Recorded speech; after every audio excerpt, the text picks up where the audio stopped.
अब तक इस प्रोटेस्ट से हम लोगों को जितना समझ में आता है और सरकार को जितनी बात समझ में आती है, इतना तो दिखता है कि ये मजाक की बात नहीं है। चाहे बात इंटरनेट की थी, चाहे सड़क पे लोग झंडे लेकर उतरे हुए थे। इस जेन जी प्रोटेस्ट और कॉकरोच जनता पार्टी ने ये करके तो दिखाया कि सरकार एक बार सोच रही है।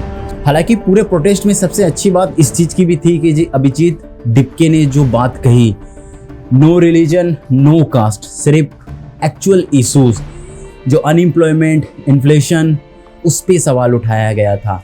इस प्रोटेस्ट के बाद हर एक लोगों का दिमाग तो ठंडा हो गया है। बात समझ में आ रही है कि इंटरनेट से सड़क पे उतरने में एक दिन का भी समय नहीं लगता है। जो प्रॉब्लम्स हैं वो हैं और इसे सॉल्व करने की रिस्पॉन्सिबिलिटी लेनी पड़ेगी, जो ये प्रोटेस्ट क्लियर दिखाती है।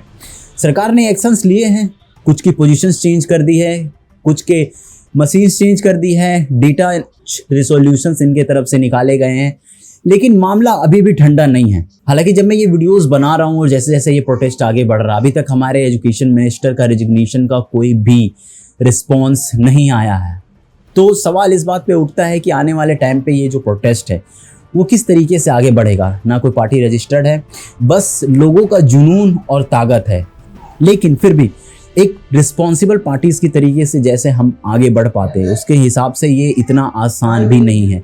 वैसे सबसे इम्पोर्टेंट पॉइंट पे हम लोग पहले आते हैं, जिसके लिए ये प्रोटेस्ट करी गई थी। हमारे union education minister Dharmendra Pradhan जी के रेजिग्नेशन के लिए इनकी तरफ से कोई भी वैसा रिस्पॉन्स देखने को नहीं मिला है। हालांकि कई सारे मल्टीपल अप्रोच लिए गए इस प्रॉब्लम को काउंटेबिलिटी के लिए, लेकिन रेजिग्नेशन के मामले में माहौल ठंडा ही दिख रहा है। कुछ मैं इंपॉर्टेंट चीजें आपको दिखाता हूं। जैसे सबसे पहले तो इनका एक स्ट्रॉन्ग डिसीजंस लिया गया था। जो सीबीएसई के चेयरपर्सन हैं राहुल सिंह और हिमांशु गुप्ता, इन लोगों को इसकी पोजीशन से हटा दिया गया है।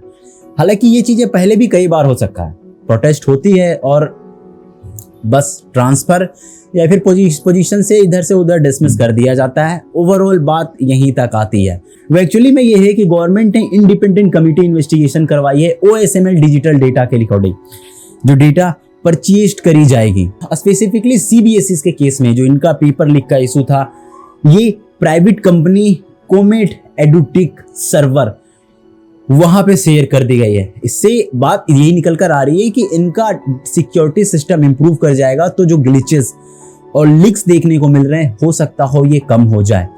हालांकि पॉलिटिकल कॉन्टेक्स्ट के हिसाब से देखोगे तो इस प्रोटेस्ट को वायलेंट करने के लिए कोशिश बहुत अच्छे से करी गई थी। कूद लो, हम पैरों से मिसल देंगे। हम सनातनी लोग हैं, हिंदुस्तानी लोग हैं, इनको इस तरीके से मिसलेंगे। जो एक गतिविधि हमारे देश में गलत करना चाहते हैं ना, जो देश में बैठा था उसको तो लात मार के वहां से भगा दिया।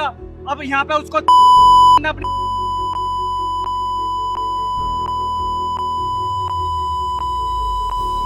बट ये लोग तो पेपर लीक्स के बारे में बात कर रहे हैं। ये पेपर लीक, ये तो एक बहाना है। ये तो देश को बदनाम करने वाला है। जो देश प्रेमी होगा वो कभी ऐसे बहाने नहीं लगाएगा। हालांकि कॉकरोच जनता पार्टी की तरफ से ये जो बड़ा सा बैनर दिखा आपको, ये पीसफुल प्रोटेस्ट की डिमांड तो थी और हाथ में गुलाब। उसके बाद सोनम वांगचुक का पार्टिसिपेट करना अपने आप में एक बहुत बड़ी चीज थी, जो और बेहतर तरीके से इस प्रॉब्लम को सामने ला के रखा। सरकार ये भी सोच रही हो कहीं कि ये पंगा और ज्यादा ना बढ़ जाए। रिसेंट में ये जो नोएडा में प्रोटेस्ट आपको देखने को मिला था, सैलरी वेजेस को लेके लाठी भी चार्ज हुई थी और कम आग वाग भी गाड़ियों पे लगाया गया था, लेकिन इनका फिर कोई फाइनल सॉल्यूशंस नहीं निकला जो सैलरी वेजेस को लेके हो। अब खैर आते हैं थोड़ा अपोजिशन पार्टीज की तरफ से। जब खींचातानी चली रही है तो हम भी पीछे क्यों रहे हैं? भारत के पॉलिटिक्स में ऐसे ही हमेशा से होता आया है। हालांकि देखोगे तो अपोजिशन की भी तरफ से ये देखी गई थी कि एजुकेशन मिनिस्टर्स को इश्यूज रेज करे गए थे। इस अनएम्प्लॉयमेंट प्रोटेस्ट के कारण फोर्स करा गया था हमारे एजुकेशन मिनिस्टर को रेजिग्नेशन डालने के लिए। Immediate resignation of the education minister because he presided over the betrayal of lakhs of youth. खैर सरकार को इस बात का भी बहुत डर है कि पिछले एक महीने से जिस तरीके से कॉकरोच जनता पार्टी का ग्रोथ और पोटेंशियल देखने को मिला है, थोड़ी सी तो सरकार डरी हुई है। अकाउंट बैन कर देना, लोगों को प्रोटेस्ट के लिए अलाउ कर देना, हल्के हल्के में बात निकाल देना, ये कुछ समझ में नहीं आता है। लेकिन फिर भी जिस तरीके से ताकत दिखाई जा रही है, वो माहौल जिस तरीके से बनाया गया है पॉइंट को नेशनल वाइज ले जाने के लिए, वो तो दिख रहा है और पॉइंट रखी भी गई है। अभिजीत डिपके की तरफ से कि अगर ये रेजिग्नेशन नहीं मिलता है तो ये नेशनल वाइज भी जाएगा। 3:30 बजे की बात थी अराउंड जब उनका हेल्थ इशू हुआ था। इसके बाद ये प्रोटेस्ट को धीरे धीरे ठंडा किया गया और लोगों को भी इसके अंदर में कहीं ना कहीं डर है कि जो रिसेंटली बांग्लादेश नेपाल में जो हालात देश की हुई थी वैसे कुछ इशूज नहीं देखने को मिले, क्योंकि प्रॉब्लम ऑलमोस्ट नियरली टू कहीं वहीं पे ही है। हालांकि प्रॉब्लम में स्टेप्स उठाए जाएं और अगर गवर्नमेंट सही में पॉइंट को काफ़ी सीरियस लेती है तो मुद्दा कोई बहुत बड़ा भी नहीं है और कोई बहुत सीरियस भी नहीं है। इसे नेग्लेजिबल कर दिया गया था, बहुत हल्के में लिया गया है, जिससे परिस्थिति आज यहाँ तक खड़ी हो गई है। पॉइंट रखी जा रही है, बहुत स्ट्रॉन्ग तरीके से रखी जा रही है, फोर्स करा जा रहा है, लेकिन पूरा जो सिस्टम है अगर वो सही से रिस्पॉन्स करता है तो ही हम उम्मीद कर सकते हैं कि ये पूरा कैंपेन जो चलाया गया है वो कामयाबी हो पाएगा। नहीं तो अगला स्टेप वैसे ही कमिटीज अपने तरीके से भी लेगी। मैनिफेस्टो पे एक दूसरा भी सबसे बड़ा टेक्स्ट सेक्शन है गोदी मीडिया, इनसे भी बातें करनी है। इस पॉइंट पे हम लोग यही उम्मीद कर सकते हैं कि जो स्टेप्स अभी लिए गए हैं हमारे यूनियन मिनिस्टर की तरफ से वो थोड़ा और स्ट्रॉन्ग हो, इफेक्टिव हो, सिस्टम पे स्ट्रॉन्ग रूल्स बनाए जाए और कुछ चीज़ें पे बिल्कुल नेगोशिएट करना हटा देने में ही भलाई है। मेरे साथ बने रहना है इस वीडियो में। रिसेंटली जल्दी मैं अगले कॉकरोच जनता पार्टीज के ऊपर मैं और भी क्या अपडेट होते लेकर आऊँगा।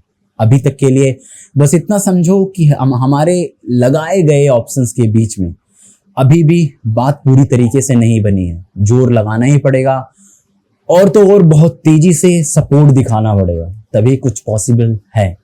और खैर ये उम्मीद तो बनी हुई रहेगी, देखते हैं फ्यूचर में क्या होता है। अगले वीडियो पे हम लोग जल्दी मिलेंगे। बहुत बहुत धन्यवाद।